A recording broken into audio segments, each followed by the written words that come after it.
오늘은 하나님의 영광이라는 제목으로 말씀을 전하고자 합니다. 방금 시편 8편을 읽으셨는데 저는 사실 시편 8편이라고 하면 시편 이 내용 가운데 제일 먼저 이 내용도 생각나지만 찬양이 사실 제일 먼저 생각이 납니다. 혹시 들어는 보셨나요? 들어봤다. 엄청 유명한 곡인데 절반도 안 되나요? 그럼 제가 한번 못 부르지만 한번 앞에만 좀 불러볼까요? 여호와 우리 주여, 주의 이름이 온 땅에 어찌 그리 아름다운지요, 어찌 그리 아름다운지요. 다시 한번 여호와 주여 이렇게 하거든요. 그런데 들어보신 것 같으시죠? 그런데요, 이 내용 가운데 하나님의 영광이 너무나도 잘 들어가 있고, 또한 그 하나님의 영광이 잘 드러날 뿐 아니라 우리로 하여금 어떻게 살아가야 될지 다시 한번 알려주고 있는 내용이 시편 8편에 잘 드러나고 있는 것 같습니다. 우리 성도님들은 어떤 단어를 생각을 할 때요, 아름답다라는 이미지가 연상되는 단어가 있습니까?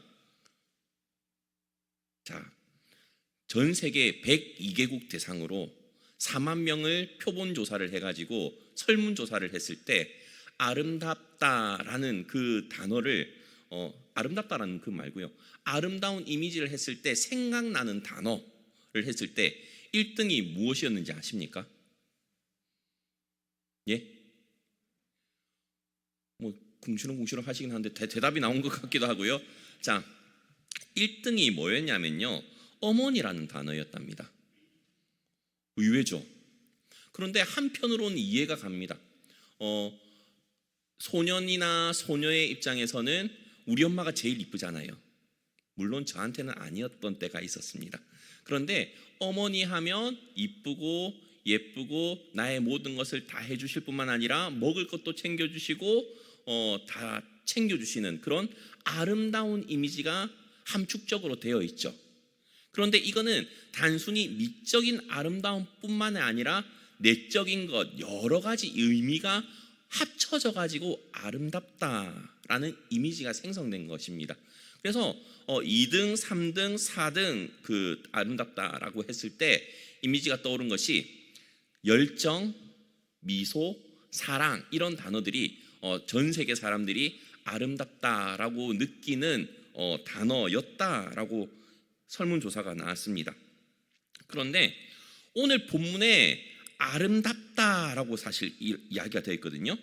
여호와 우리 주여, 주의 이름이 온 땅에 어찌 그리 아름다운지요 라고 되어 있습니다. 자, 시편 8편 1절에 그렇게 되어 있죠. 그런데 여기에서 아름답다라는 원어적인 의미를 살펴보게 되면요, 우리가 생각하는 아름답다라는 의미보다는요, 이런 의미가 있습니다. 넓다, 높다, 힘이 있다, 뛰어나다, 그리고 화려하고 영광스럽고 훌륭하고 위엄이 있고 고귀하고 값이 있는, 어떻게 보면 아름다운 이미지랑은 좀 차이가 나지 않습니까? 그런데 제가 시편 기자의 입장에서 도대체 왜 아름답다라는 표현을 했는가 하면요, 저는 아직 가보진 않았는데요, 저희 아내가 저를 데리고 꼭 가보고 싶었던 곳이 있었습니다. 거기가 뭐 어디냐면 그랜드 캐년이라는 곳이었습니다. 저한테 있어서, 극티인 저한테 있어서는 그랜드 캐년은 그냥 돌밭이거든요. 그런데 많은 사람들이 많이 나뉘게 됩니다. 저처럼 그냥 돌덩어리 있는데 라고 생각하는 사람들이 있는 반면에 그 광경을 실제로 보게 되면 압도되지 않습니까? 그 웅장함에. 물론 저는 그랜드 캐년보다는 나야가라 폭포를 보면 그 느낌을 받을 것 같습니다. 나야가라 폭포라든지 그리고 또 그랜드 캐년 같은 곳을 보게 되면 그 웅장함과 화려함과 그 거대한 부분에 압도되는 것 있지 않습니까? 그런 느낌을 표현하고자 이런 단어를 쓴 게 아닐까라는 생각이 듭니다. 그런데 시편 기자가 이렇게 아름답다라고 표현을 하고 한 내용 가운데 천지 만물을 창조하신 하나님을 찬양하고 있다는 것을 알 수 있습니다. 하나님을 만드시고 만물이 주의 영광으로 가득 차 있다라고 되어 있는데, 우리가 알다시피 첫 번째 기억해야 될 것은요, 하나님의 영광은 그 무엇과도 비교할 수 없다는 것입니다. 그런데 우리가 곰곰이 생각을 해보고 머릿속으로 되새겨 볼 때요, 우리가 자주 사용하는 단어 같은데 성경에서는 단 한 번도 나타나지 않은 단어가 있습니다. 그게 어떤 단어인지 혹시 아십니까? 자연이라는 단어입니다. 맞죠? 일상생활에서는 자연생활, 자연과학 이런 등 자연이라는 단어를 많이 사용하는데, 성경에서는 자연이라는 단어가 한 번도 드러나 있지 않습니다. 왜 그런지 그 의미를 한번 살펴보겠습니다. 자연이라는 단어를 살펴보게 되면 이렇게 정의를 하고 있습니다. 사람의 힘이 더해지지 아니하고 세상에 스스로 존재하거나 우주에 저절로 이루어지는 모든 존재나 상태. 두 번째는 사람의 힘이 더해지지 아니하고 저절로 생겨난 산, 강, 바다, 식물, 동물 따위의 존재 또는 그것들이 이루는 지리적, 지질적 환경으로 정의된다. 그런데 여기서 기독교, 교회를 다니고 하나님을 믿는 신앙이 있다고 하면 뭔가 하나에 걸리적거리는 게 있어야 됩니다. 스스로라는 단어입니다. 왜일까요? 우리는 교회를 다니면서 신앙생활을 하면서 스스로 있는 존재는 뭐밖에 없다고 배웠죠? 하나님밖에 없다라고 배웠습니다. 그래서 다른 사람들이 전혀 따라 하실 수 없는 하나님의 속성, 성품 가운데 뭐가 있냐면 자존성이 있습니다. 다른 무언가는 어떤 대상으로부터 만들어진 존재입니다. 스스로 만들어진 존재는, 스스로부터 계신 존재는 하나님밖에 없다는 것이죠. 그런데 사람들이 만들어낸 단어 가운데 이 자연이라는 건요, 스스로 있게끔, 스스로 있는 존재를 뭔가끔 만들어내었다는 것입니다. 그렇지 않습니까? 여기서 스스로 난 것이 전혀 있을 수가 없는 것이죠. 교회를 다니면 뭐라고 하죠? 자연은 하나님이 만들어진 피조물에 불과하지 않습니까? 그런데 세상적 가치는 스스로 있는 무언가라고 표현을 하고 있다는 것입니다. 그런데 이 모든 자연 만물, 모든 피조물이 하나님께서 만드신 피조물이라는 것을 인정하는 것이 바로 이 시편 8편의 고백이라는 것입니다. 세상의 가르침과는 너무나도 정반대되는 것이죠. 그렇지 않습니까? 감사합니다. 아멘 해주셔가지고요. 왜냐하면 우리는 이 고백이 있을 수 있어야 된다는 것입니다. 아무리 세상에서는 이 모든 만물이 스스로 생겨났다고 가르치지만 우리는 이 모든 것들이 스스로 만들어진 자연적인 존재가 아니라 하나님께서 만드시고 하나님께서 우리 인간들을 위해 준비해 주신 것들이라는 것을 인정을 할 때 정말로 하나님에 대한 찬양과 하나님께 영광을 올려드릴 수 있게 된다는 것입니다. 그렇지 않습니까? 더욱이 이 오늘 본문에 나오는 다윗은요, 이 시적 표현을 좀 강화하기 위해서 어떤 표현을 썼냐면요, 주의 손가락으로 만드신, 주의 손으로 만드신 이라는 표현을 쓰고 있습니다. 왜일까요? 손이라는 것은요, 사실 하나님께서 구체적인 손으로 만들었다기보다는요, 얼마만큼 정교하게 만들었는지, 얼마나 세심하게 만들었는지, 얼마나 정성을 들여서 만들었는지에 대한 의인화, 의인법을 쓴 것입니다. 다들 초등학교, 중학교, 고등학교를 나오셨기 때문에 의인법 아시죠? 그렇기 때문에 이 손으로 만들었다라고 하나님에 대해서 표현을 하고 있는 것인 것이죠. 그리고 하나님께서 만들어주셨기 때문에 전혀 불량품이 없다라는 것을 우리는 인정을 해야 됩니다. 그런데 우리는 어떻게 되죠? 때로는 장애를 가지고 태어나거나 아니면 뭔가 부족한 것이 있을 때 쟤는 옛날 구약시대 때는 하나님께 저주를 받아서 저렇게 태어났어, 이렇게 하지 않습니까? 그런데 하나님께서 만드신 그 모든 존재 가운데 불필요한 것은 없고 이유가 있기 때문에 그렇게 태어난 것이다, 그리고 만들어진 것이다라고 우리는 믿음으로 고백할 수 있어야 됩니다. 그럴 때 오늘 시편 기자의 고백처럼요, 주님의 영광을 높이고 주의 영광이 하늘을 덮었다라고 고백을 할 수 있게 되는 것이며, 또한 주의 이름이 온 땅에 어찌 그리 아름다운지, 얼마나 사람의 입으로 표현할 수 없을 만큼 압도적인지를 우리가 고백할 수 있게 된다는 것입니다. 그리고 두 번째 우리가 할 수 있는 것은요, 사람은 하나님의 형상으로 지어진 존재라는 것입니다.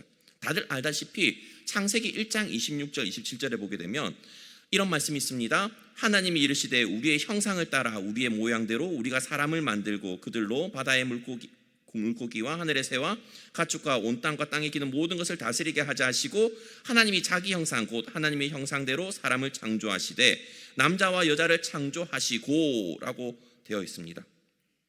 다들 하나님께서 하나님의 형상을 따라 우리를 만드셨는데요, 이 창세기 1장 이 말씀을 시편 기자가 엄청나게 묵상을 많이 했나 봐요. 그래서 어떻게 오늘 시에서는 고백을 하냐면요, 시편 8편 4절입니다.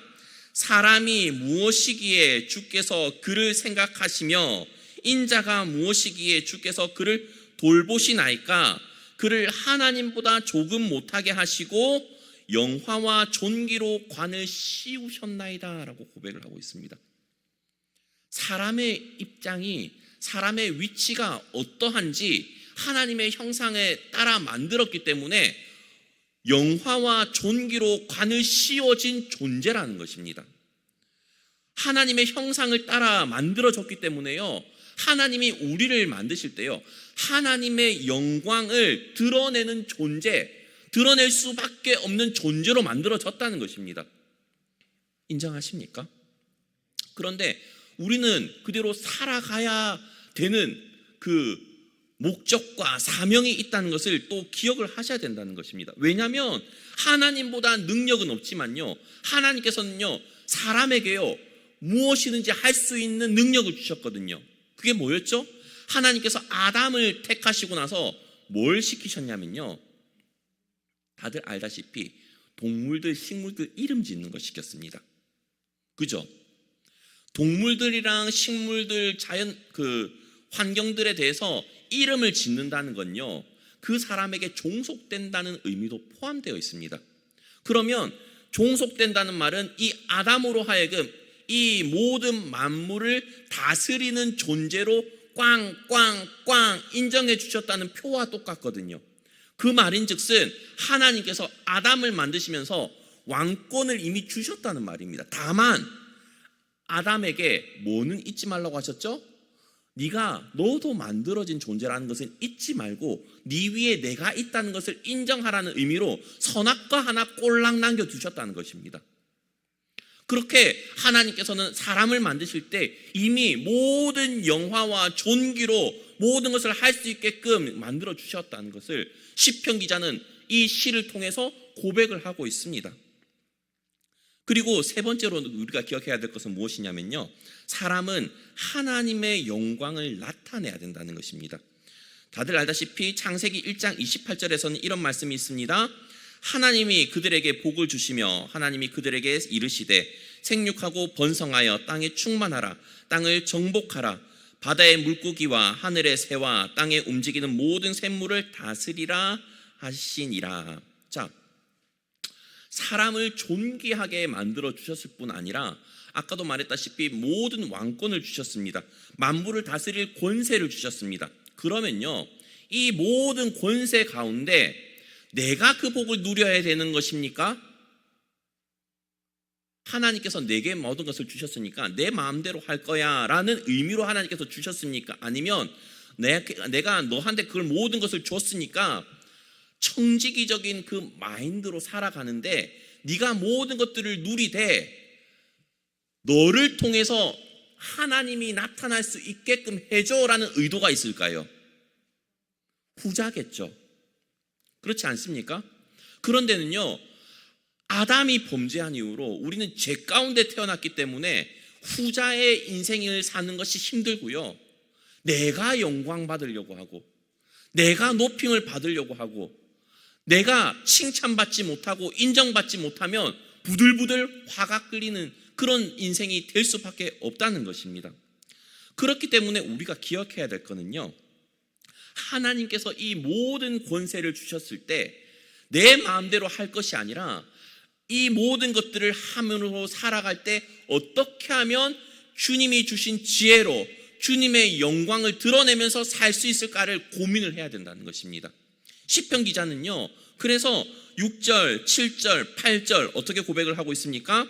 주의 손으로 만드신 것을 다스리게 하시고 만물을 그의 발 아래 두셨으니 곧 모든 소와 양과 들짐승이며 공중의 새와 바다의 물고기와 바닷길에 다니는 것이니이다. 심지어 바닷길 안에 다니는 것까지도 하나님께서 우리에게 주신 그 다스리는 목록 가운데 있다는 것을 시편 기자도 고백하고 있지 않습니까? 그렇게 우리는 하나님의 영광을 드러내고 하나님께서 내게 주신 모든 것을 받아 누리면서 주님의 영광을 드러내면서 살아갈 수 있게끔 해주셨습니다. 우리가 다들 알다시피 누가복음에 보면 탕자의 비유가 나옵니다. 어떻게 보면 탕자의 비유라고도 하고 또 때로는 하나님의 은혜라고도 아버지의 사랑을 드러낸 그 내용을 다들 기억하실 것입니다. 근데 그 탕자의 비유 가운데 형은요, 아버지와 함께 있으면서 아버지의 것을 다 사용할 수 있는 고난을 가지고 있었습니다. 그런데 그것을 누렸습니까? 못 누렸죠. 못 누리면서 불평불만을 아버지에게 했던 내용들이 있습니다. 누가복음 15장 31절 32절인데요. 다 함께 읽겠습니다. 시작.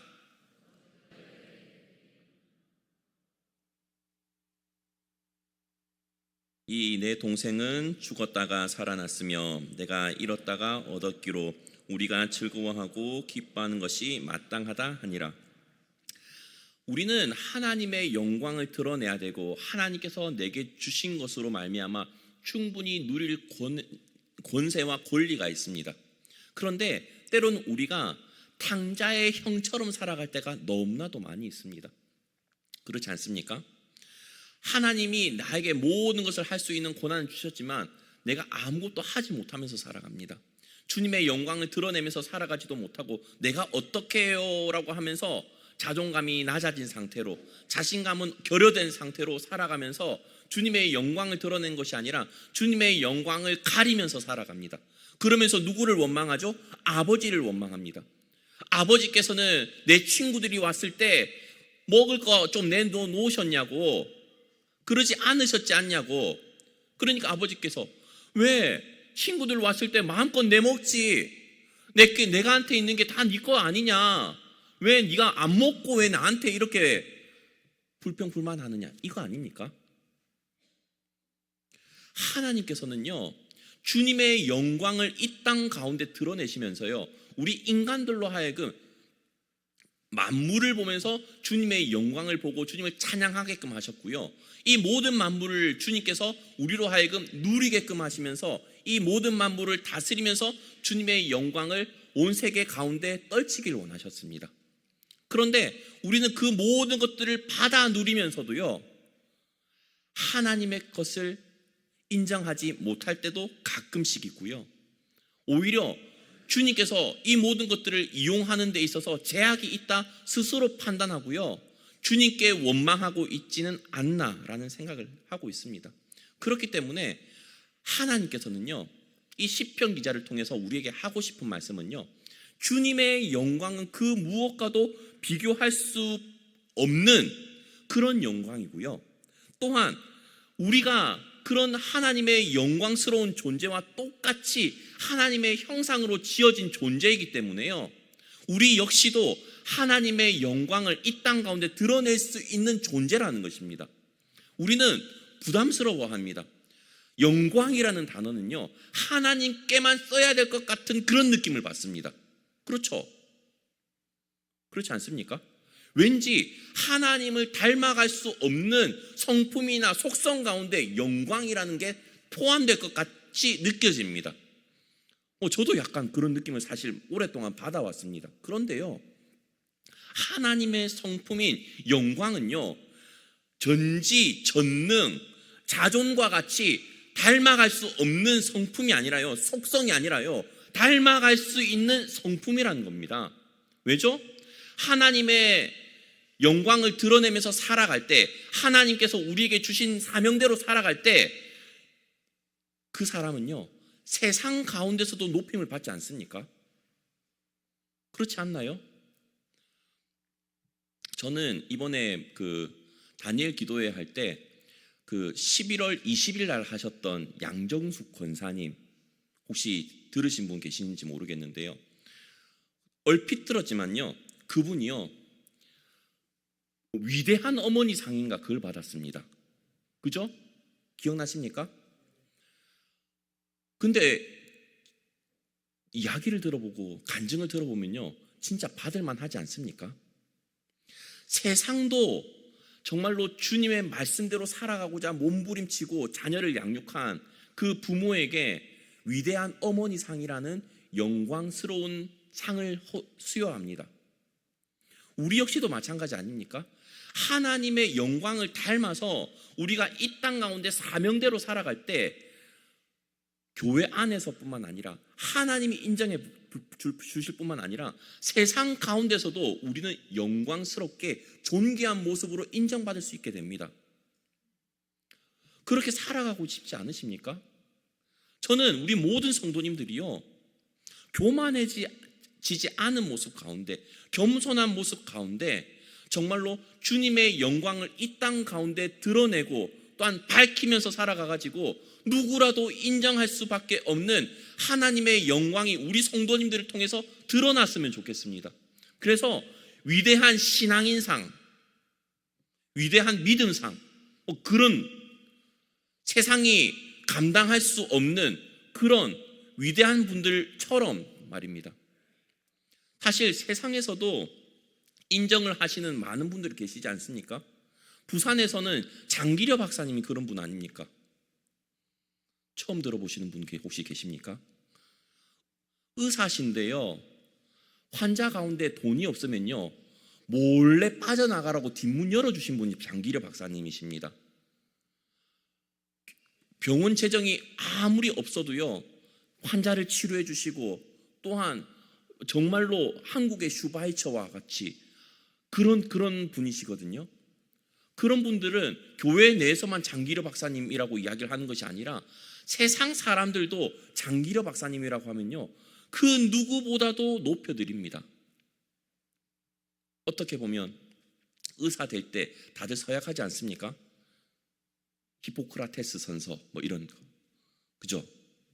서약 안 하신 분들이 다 대부분이셔가지고 모르시겠을 텐데, 그런 것처럼요 우리는 하나님의 영광을 볼 뿐만 아니라 우리 역시도 드러낼 수 있는 존재라는 것을 깊이 마음속에 되새기시면서 하나님께 기도하셨으면 좋겠습니다. 하나님, 우리가 주님의 영광을 보고 주님의 영광을 누릴 뿐만 아니라 우리 역시도 이 세상 살아가면서 시편 기자처럼 정말로 주님의 영광을 온 세상 가운데 드러내는 존재로 살아갈 수 있게 은혜 베풀어 달라고 기도하실 수 있는 존재가 되실 수 있기를 간절히 바랍니다.